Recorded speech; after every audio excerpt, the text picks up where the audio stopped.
The Astros capped off a 10-game homestand with a very disappointing series against the LA Angels as they dropped 2 out of 3. They went 7-3 overall on this 10-game homestand, which isn't too shabby. I mean, I'll take a 7-3 record at home any day, considering how much we struggled there last year. But honestly, dude, this could turn into a bit of a gripe. So prepare for me to unleash my frustrations for the next maybe 10-15 minutes or so.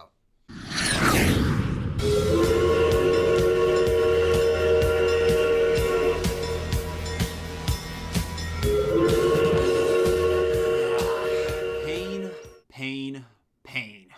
That's what she said. I mean, it's not that painful because it's just a season in May. We've got several games left. But anyway, so the Astros had dropped 2 out of 3 to the last place LA Angels, a series that from the get-go really should have been a sweep. And I mean, heck, we really could have also gone a perfect 10-0 on this 10-game homestand. That would have been really, really awesome. But unfortunately, I mean, I'll take a 7-3 homestand, but it really should have at least been 8 or 9 wins. Like, we should have at least gotten a series win against the Angels. I mean, for the series finale in this game, it was just like horrible luck all around for the Astros, and I'll break down that more in a bit.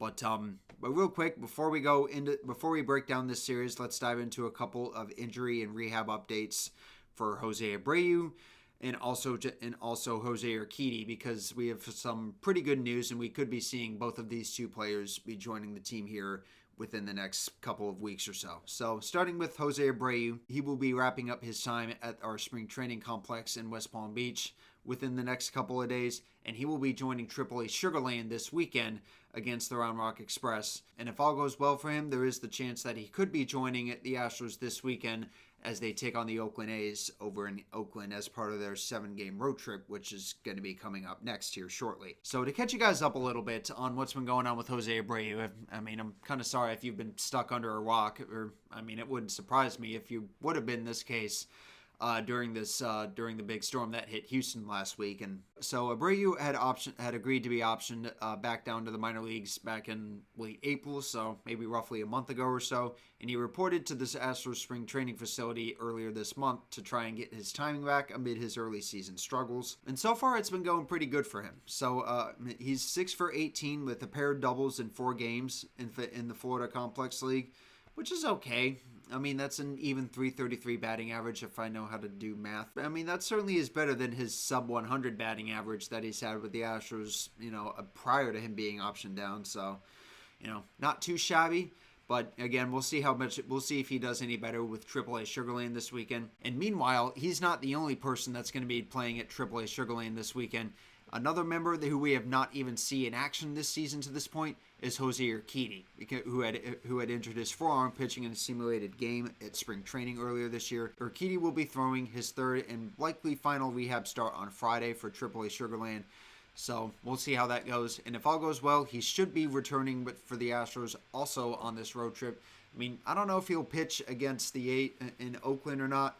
And we'll see if he's able to slide into the starting rotation or if he comes out of the bullpen. Urquidy is decent out of the bullpen. Of course, any starter can go into the bullpen because they have the stamina to do it. But my best guess is that Urquidy would go in the starting rotation and likely take the place of Hunter Brown.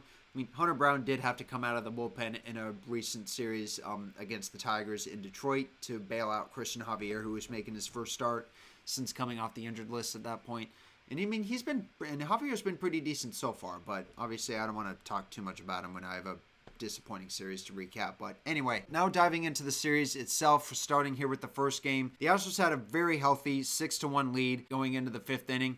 And can you believe it? They lost. Framber Valdez had a total meltdown as the Angels had tagged him for 7 runs total in that inning, all of which came on home runs. He would end up giving up 8 in total in this game, which would tie a career high for him. This was a game that the Astros really, really should have won, because now the series finale, the loss stings even more when you look back on this loss, saying that you should have won this game. I mean, if securing the first 2 games is fine, and you've secured the series, we'll see if what happens in the final game, and if we drop it, that's okay.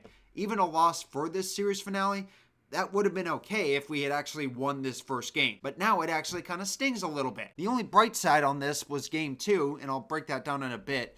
But, like, again, we should have won this first game because Altuve and Dubon had both hit home runs in this game. Altuve's was a 3-run shot. I believe Dubon's might have been a 2-run shot or something like that. And also we had 1 RBI in the mix.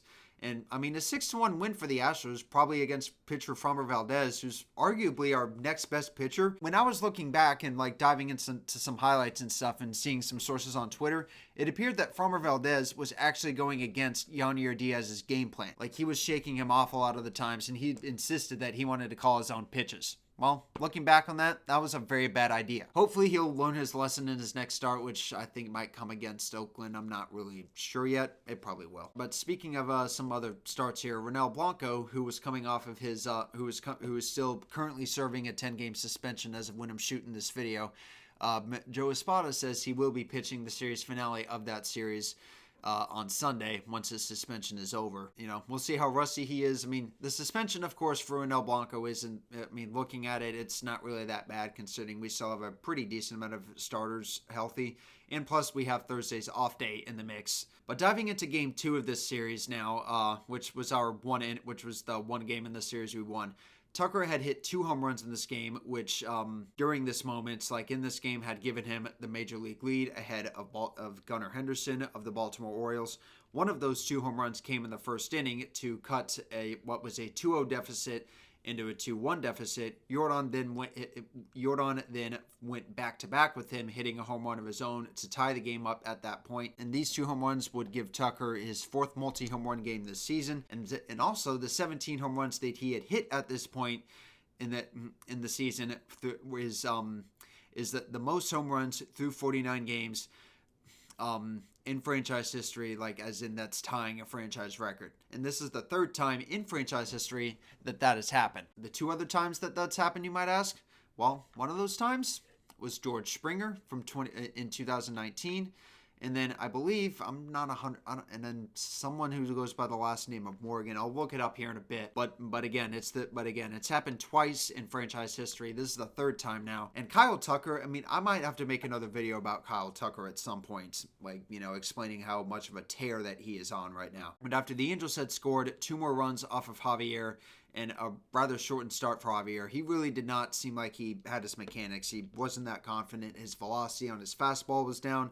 This was a rather rough start for him, but I'm sure he can pick it up. I'm not going to give up on him. But after the Angels had tagged him for a pair of runs to put them up by 2, John Singleton hit a 430-foot bomb off of the batter's eye to knot the game at 4. And then again, after Christian Javier had a rather shortened start, the bullpen went 6 innings total, including in the 10th inning. And the only blemish was a home run that was given up by Brian Abreu. And, I mean, that home run at the time would put the Angels up by 1. And then Kyle Tucker would go yard for the 2nd time to tie the game, I believe, at 5, which that would be the score going into Manfred innings. But in the bottom of the 9th inning, the Astros had their chance to plate the winning run in regulation with Yonnier Diaz hitting a leadoff double. But unfortunately for the Astros, he didn't even move an inch. Because, I mean, with the bottom of our order coming up, I mean, it's kind of to be expected. They're not really the most clutch. But at the same time, this is the situation where you need to practice bunting, especially if you're the bottom of the order. Usually the bottom of the order, who's supposedly, like, not the best at hitting RBIs or something like that. Bunt him over. Like, what's wrong with bunting? Josh Hader had also gone 2 innings in this game, including in the 10th inning, during which he struck out the side to basically keep the game where it was at, to give the Astros a chance to walk it off. So breaking down the bottom of the 10th inning here, I believe it was, Kyle Tucker who was on second base as the Manfred runner. Jordan was intentionally walked to bring up Alex Bregman. He had actually narrowly missed a walk-off home run in the 10th, but he was able to advance both runners.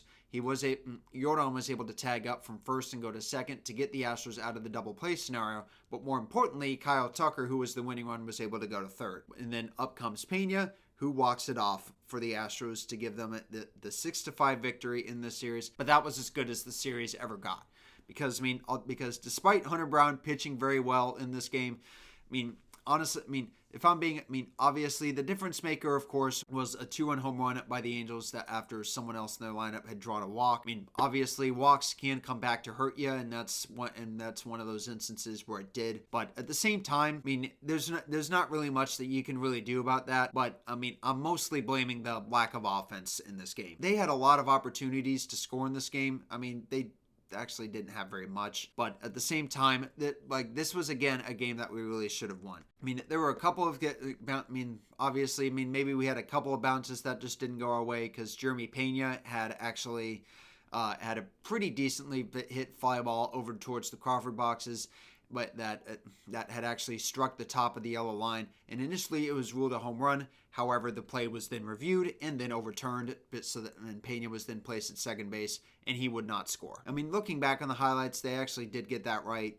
But at the same time, it's just, this is one of those games that has just defined the Astros season to this point. I've said this a lot. Can't catch any breaks whatsoever. I knew that going into this series, it was going to be a trap, and it definitely was because obviously the Angels, they're still going to be trying their best to beat good teams. And I mean, that's more or less what we did. But at the same time, they only logged 3 hits total in this entire game. The Astros, on the other hand, I think they had plenty of hits to show for in this game, but only 1 run to show for it, and that was on a double by Mauricio Dubon, which he tried to stretch into a triple. Again, I didn't really take many notes on this game, so I just kind of caught up on some of the headlines and everything. So I mean, overall, this was a very frustrating series for the Astros. Despite a 7-3 finish on the homestand prior to this upcoming 7-game road trip, this is the point we need to go into the mindset, win every single series. There is really no excuse as to why we should have lost this series. Like, we should have taken at least 2 out of 3.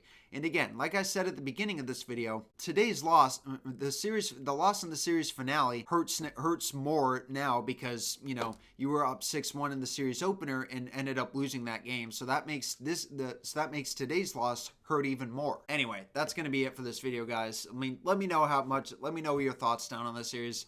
I think it was kind of frustrating, if I'm being honest. Like, we should have won this series, but we've got what should have been what should be a pretty easy 3-game series with the A's out in Oakland as stop 1 of a 2-city road trip, which will cover 7 games, 3 in Oakland and then 4 against the Mariners in Seattle.